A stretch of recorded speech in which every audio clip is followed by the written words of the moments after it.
और मेरे वे लोग कैसे हो आप सब लोग। तो भाई सर आगे को न्यू वीडियो साथ तो वापस। सो गाइस सर आज की इस वाले वीडियो में हम लोग सुनने वाले खेसारी लाल यादव के और गाइस सर होली सॉन्ग और गाइस सर को सुनने के साथ यार हम उस पर रिएक्शन करने वाले।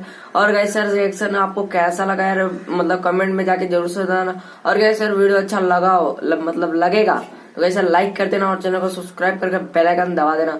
तो कैसे बिना किसी तरीके वीडियो कर लेते शुरू। तो कैसे वीडियो को शुरू करने से पहले मैं आप सभी को बता दूं तो कैसे क्यों यार मेरा और मतलब सेकंड चैनल है जिसका कैसे नाम है ऑल रिएक्शन। तो कैसे अब तक यार उस मेरे मतलब चैनल को सब्सक्राइब नहीं किया हो तो कैसे लिंक डिस्क्रिप्शन में यार जाओ जल्दी से यार सब्सक्राइब कर दो। कैसे उस पर भी सपोर्ट देखो कैसे उस पर यार मैं बहुत अच्छे यार मतलब कंटेंट्स लाते रहूंगा। तो कैसे बिना किसी तरीके वीडियो कर लेते शुरू। तो कैसे यहाँ पे मतलब मैं वीडियो चलाता हूँ अपने सेकेंड मोबाइल में। तो कैसे यहाँ पे वीडियो कर लेते हैं शुरू। तो भाई एक सेकेंड यार वीडियो कर लेते हैं शुरू। जब सुने के होई भोजपुरी गाना बस बजे के चाही गाना।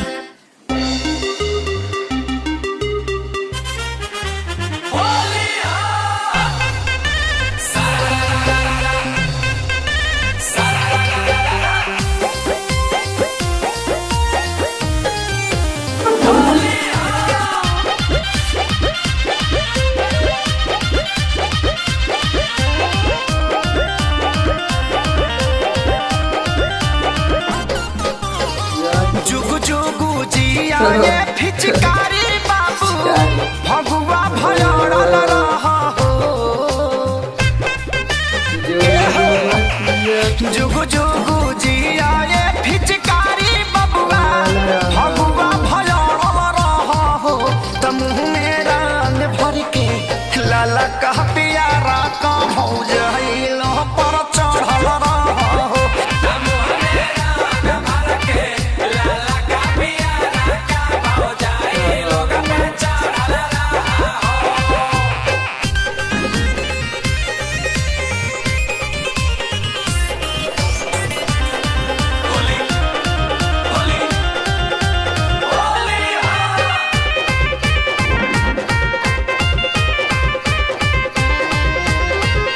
इज्जत के बात बाटे परी हो जानी ढीला ये रामा। साया साड़ी लहंगा चोली करत रह गिला ये रामा। इज्जत के बात बाटे परी हो जानी ढीला ये रामा। साया साड़ी लहंगा चोली करत रही हो गिला ये रामा। खा पी के हो जा पूरा टाइट तू चोलिया में गड़ल रहा हो। खा पी के हो जा पूरा टाइट तू चोलिया में गड़ल रहा हो। तो मुँह में रंग भर के लाला का पिया रह का भौजाइलो पर चढ़ल रहा हो।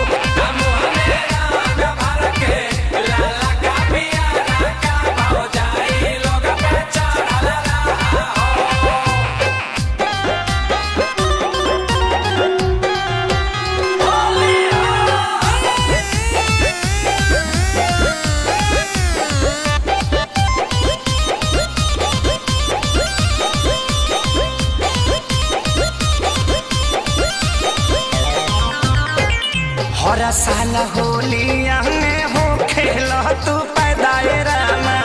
प्यारी लाल आजाद से ज्यादा ले लो तू ही फायदाए रामा। हर साल होलिया में हो खेला तू पैदाए रामा। प्यारे लाल आजाद से ज्यादा ले लो तू ही फायदाए रामा।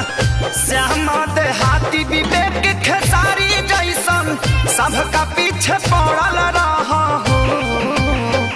श्यामा देहाती विवेक खेसारी जैसन सबका पीछे पड़ल रहा हो।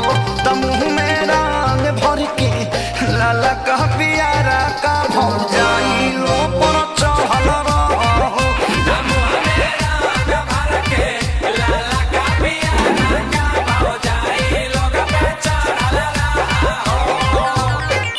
तो गाइस सर यहाँ पे वीडियो यार जो हो चुके हैं खत्म। तो गाइस सर आप सबको यार कैसा लगा वीडियो जाके कमेंट में जरूर से बताना। और गाइस सर अब तक अगर मेरे सेकंड चैनल जरूर सब्सक्राइब नहीं किया होता तो गाइस सर जाओ जल्दी सर मेरे सेकंड चैनल को मतलब सब्सक्राइब कर दो गाइस सर। और साथ ही में इस वाले मतलब वीडियो अच्छा लगा हो तो गाइस सर समझ लो। तो गाइस सर वीडियो अच्छा लगा हो तो गाइस लाइक कर देना, चैनल सब्सक्राइब कर बेल आइकन दबा देना। और गाइस सर इंस्टाग्राम पे फॉलो करना चाहते हो तो लिंक इन द डिस्क्रिप्शन जाओ यार उस पर ही फॉलो कर लो। तो गाइस सर मिलते हैं नेक्स्ट वीडियो, जब तक के लिए बाय।